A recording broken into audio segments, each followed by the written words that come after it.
पृथ्वी के अंदर किसी दूसरे प्लैनेट के अवशेष मिले। यस, ये अवशेष कॉन्टिनेंट जितने बड़े दो ब्लॉब्स यानी पत्थर के गोले जैसे हैं और कुछ साइंटिस्टों का यह दावा है कि एक एलियन प्लैनेट थिया के रिमेन्स है।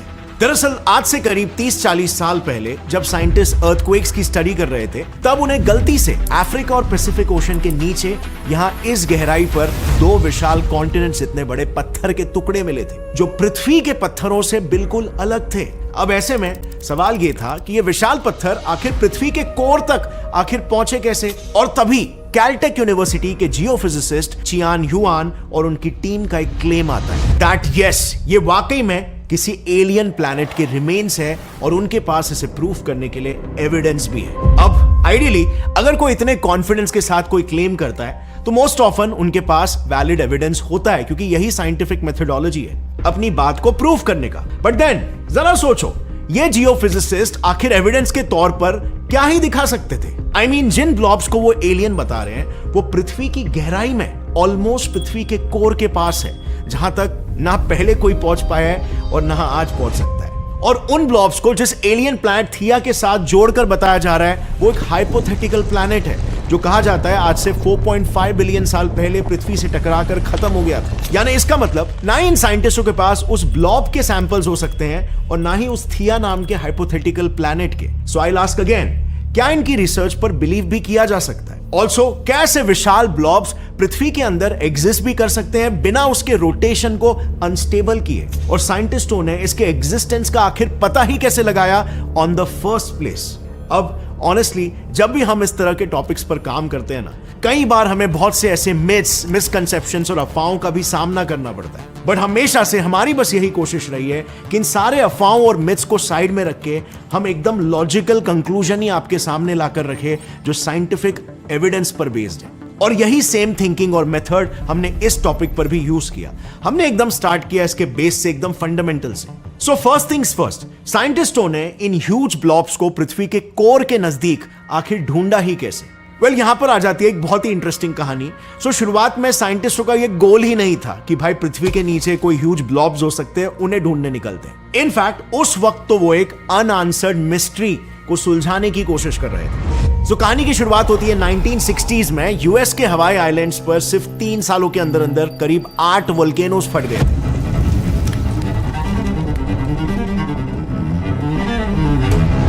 अब नॉर्मली फ्रीक्वेंट वोल्केनिक इरप्शन सिर्फ उसी जगह पर होते हैं जहां दो टेक्टोनिक प्लेट्स आपस में टकराते हैं, यानी कि टेक्टोनिक प्लेट्स के बाउंड्रीज पर। और ऐसा इसीलिए क्योंकि जब दो टेक्टोनिक प्लेट्स एक दूसरे से टकराते हैं तब पृथ्वी के अंदर का तापमान और प्रेशर बढ़ने लगता है और वहां मौजूद मैग्मा वोल्केनो के रूप में बाहर आने लगता है। लेकिन आप देख सकते हो हवाई आइलैंड अपने सबसे नजदीकी टेक्टोनिक प्लेट बाउंड्री से भी कितना दूर है। सो लॉजिकली सबसे पहला सवाल यही है कि हवाई में स्थित मौना लोआ और किलाउइक, ये दोनों पहाड़ दुनिया के सबसे एक्टिव वोल्केनिक हॉटस्पॉट्स आखिर क्यों है? आखिर हवाई आइलैंड्स के नीचे ऐसा क्या हो रहा है जिसकी वजह से टेक्टोनिक प्लेट्स की बाउंड्री से इतना दूर होने के बाद भी यहां पर दुनिया के 2 मोस्ट एक्टिव वोल्केनोज है? वेल, इसी मिस्ट्री को सुलझाने के लिए जब साइंटिस्टों ने दुनिया के सभी एक्टिव वोल्केनिक रीजन्स का एक मैप बनाया, तब उन्हें पता चला कि सारी कड़ियां 2 जगहों पर आकर जुड़ रही है, एक अफ्रीका और दूसरा पैसिफिक।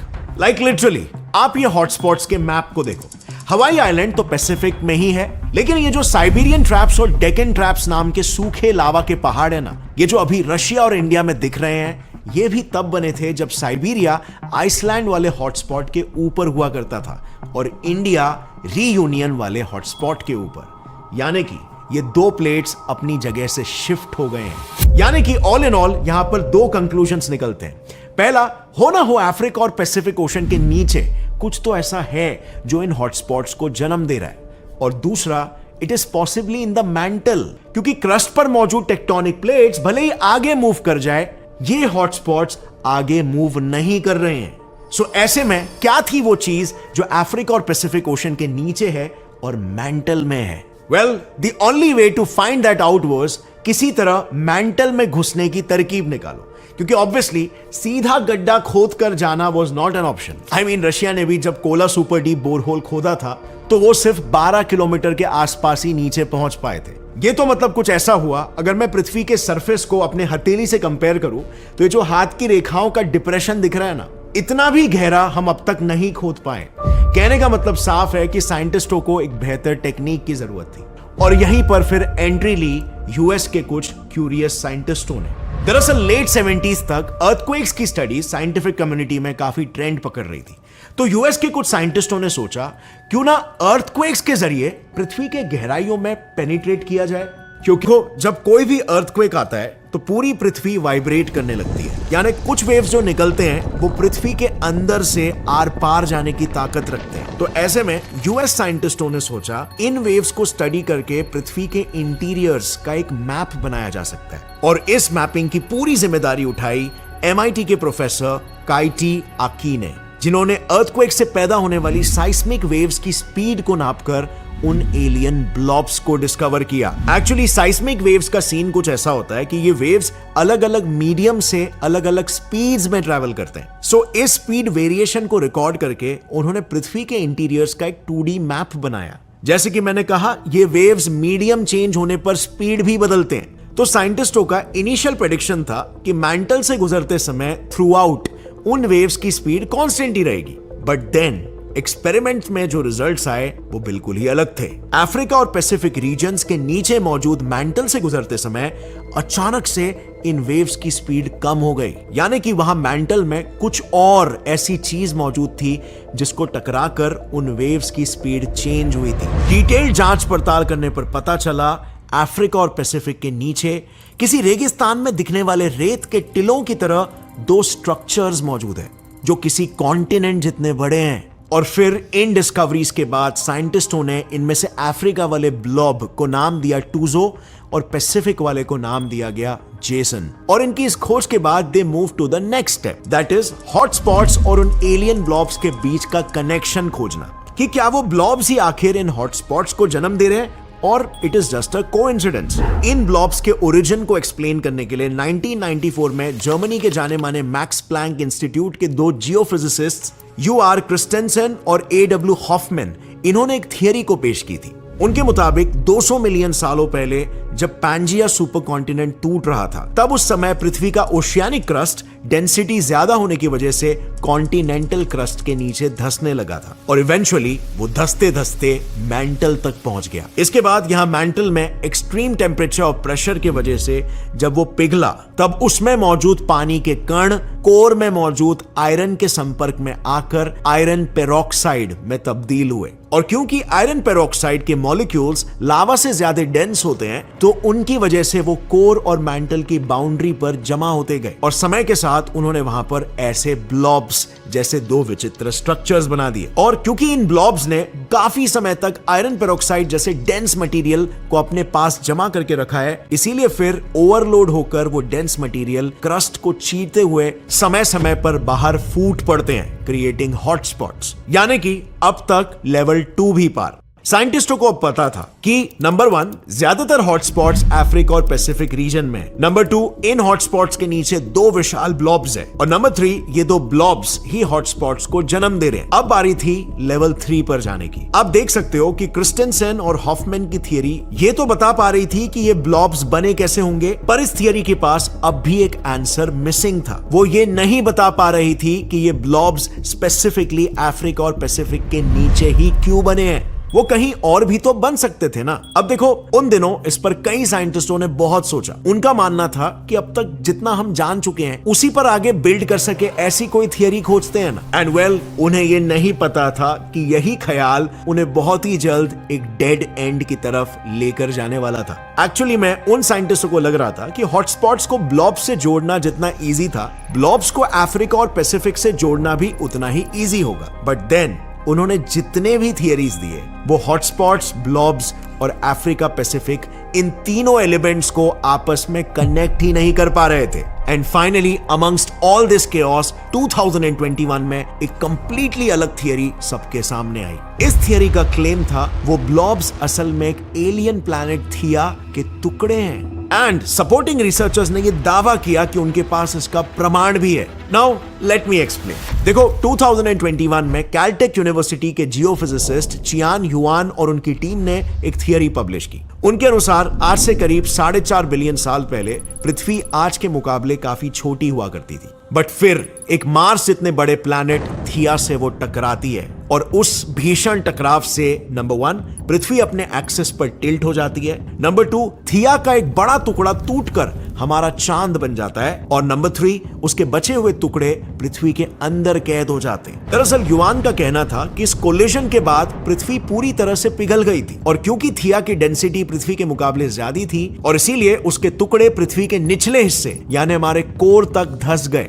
ऊपर से रही बात उनके करंट लोकेशन की, तो एक ऑल्टरनेट रिसर्च ये कहती है कि पृथ्वी के इस नए टिल्टेड रोटेशन को स्टेबलाइज करने के लिए ये ब्लॉब्स एक दूसरे से डायमेट्रिकली ऑपोजिट यानी अफ्रीका और पैसिफिक में अलाइन हो गए होंगे। आफ्टर ऑल जायरोस्कोप्स में भी तो यही होता है, उसके अंदरूनी पुर्जे अलग अलग मूवमेंट्स और एडजस्टमेंट्स करके उस गायरोस्कोप के रोटेशन को बैलेंस आउट करते हैं। So is this it? क्या थिया वाली थियरी ही फाइनली एक्सेप्ट हुई? जो हॉटस्पॉट्स, ब्लॉब्स और अफ्रीका पैसिफिक की गुत्थी इन तीनों को आपस में कनेक्ट कर पाई? वेल, टेक्निकली यस, क्योंकि इससे ब्लॉब्स आए कहां से ये पता चलता है, फिर ये अफ्रीका और पैसिफिक में ही क्यों है ये भी पता चलता है, और फिर उसी के आगे अगर हम वो ओशियानिक क्रस्ट वाली थियरी को भी कनेक्ट कर दे तो ये हॉटस्पॉट्स क्यों पैदा करते हैं ये भी पता चल जाता है। मीनिंग हमारे पास अब वो सभी चीजों के एक्सप्लेनेशन है जो भी हमें चाहिए थे।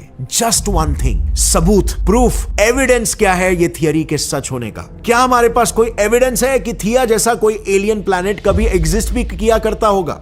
वेल, चियान युआन और उनकी टीम का यह दावा है कि उनके पास प्रूफ्स है। उनका कहना है कि जब उन्होंने अपनी इस हाइपोथेसिस को टेस्ट करने के लिए एक कंप्यूटर सिमुलेशन बनाया, उसमें उन्होंने मून के केमिकल कॉम्पोजिशन से सिमिलर मार्स जितना बड़ा एक प्लैनेट यानी थिया बनाया और फिर उसे पृथ्वी के साथ टकरा कर देखा तो सिमुलेशंस में एग्जैक्टली वही हुआ जैसा उन्होंने हाइपोथेसिस में प्रेडिक्ट किया था। यानी थिया का एक बड़ा सा हिस्सा वाकई में उनके सिमुलेशन में चांद बन गया। पृथ्वी उस टकराव से पिघल भी गई और फिर थिया के बचे हुए टुकड़े अपनी हाई डेंसिटी की वजह से पृथ्वी के कोर मैंटल बाउंड्री तक भी पहुंचे, जैसा एग्जैक्ट नजारा आज हमें हमारे पृथ्वी का भी दिखता है। यानी कि युआन की इस थियरी की वजह से अब फाइनली हमारे पास इन ब्लॉब्स के ओरिजिन का एक साइंटिफिक आंसर है एंड पॉसिबली वो सही भी है।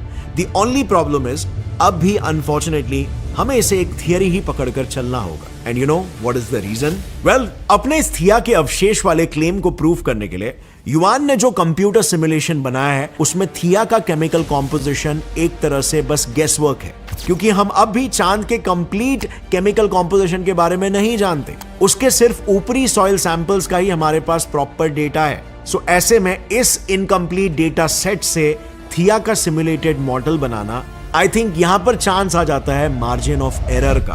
हाउएवर, हम इसे पूरी तरीके से खारिज भी नहीं कर सकते क्योंकि वो सिमुलेटेड मॉडल एक अच्छे खासे लेवल तक उन ब्लॉब्स के एग्जिस्टेंस को जस्टिफाई करता है। बिसाइड्स, अपने सिमुलेशन के इस लूपहोल को युआन और उनकी टीम भी भली भांति जानती है और इसीलिए वो फिलहाल नासा के आर्टेमिस मिशन से चांद के रॉक सैंपल्स हासिल करने का इंतजार कर रहे हैं। इवेंचुअली उन सैंपल्स को वो ब्लॉब्स के साथ मैच करके ये प्रूव करने की कोशिश करेंगे कि ब्लॉब्स असल में थिया का ही एक हिस्सा है या फिर नहीं। And this brings us to that one final question, which is कि चलो आर्टेमिस चांद के रॉक सैंपल्स ले भी आए, तब भी हमारे पृथ्वी के मैंटल में छुपे ब्लॉब्स को उनके साथ युआन कंपेयर ही कैसे करेंगे? यू नो, आज के इस पूरे वीडियो में यही वो सवाल है जिसने मुझे पर्सनली सबसे ज्यादा एक्साइट किया, क्योंकि युआन मून के रॉक सैंपल्स को ब्लॉब से कंपेयर करके देखने वाले हैं। ये एक फ्यूचर प्रोजेक्ट है। इसका मतलब वो ये कैसे करेंगे इसका कोई प्रोसेस कहीं पर भी मेंशन नहीं है अभी तक। मतलब हमें यहां पर अपना खुद का गेस लगाना था कि क्या होगा प्रोसेस। सो इससे पहले कि मैं खुद इसका जवाब दूं, आप इसे ट्राई करना चाहोगे? Come on, if you have an answer तुरंत उसे नीचे कमेंट करो। ट्रस्ट मी, जवाब अब तक हमने जितना भी सीखा है उसी में ही है और ये हमें भी खुद बाद में ही रियलाइज हुआ। सो होपफुली आपको जो भी आंसर लग रहा है आपने नीचे कमेंट सेक्शन में लिख दिया होगा। अब बढ़ते हैं जवाब की ओर।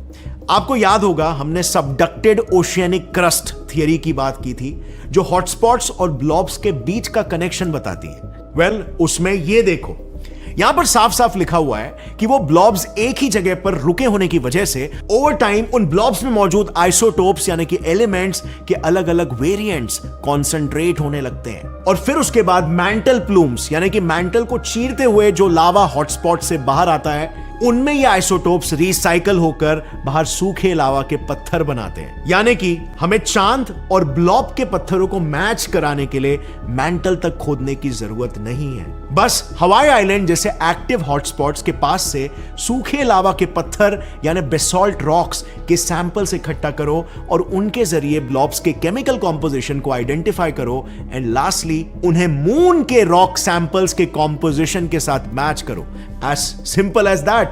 And which makes me think, क्या साइंस वाकई में इतना हार्ड और कॉम्प्लिकेटेड है जितना दुनिया बताती है? I mean, मेरे हिसाब से साइंस कोई सब्जेक्ट नहीं बल्कि एक सोचने का तरीका है, प्रॉब्लम को सॉल्व करने का एक अप्रोच, एक नजरिया है जो कि हर चैलेंजिंग सिचुएशन को, हर अनसॉल्व्ड क्वेश्चन को देखकर हमें एक्साइटेड फील कराता है। And once we find the answer हमें कितना अचीवमेंट लाइक फील होता है, बट यहां पर हमारा पर्सनल ग्रोथ भी होता है साथ। और यही सेम साइंटिफिक अप्रोच हम अपने लाइफ में भी यूज कर सकते हैं अपने लाइफ के प्रॉब्लम्स को सॉल्व करने के लिए।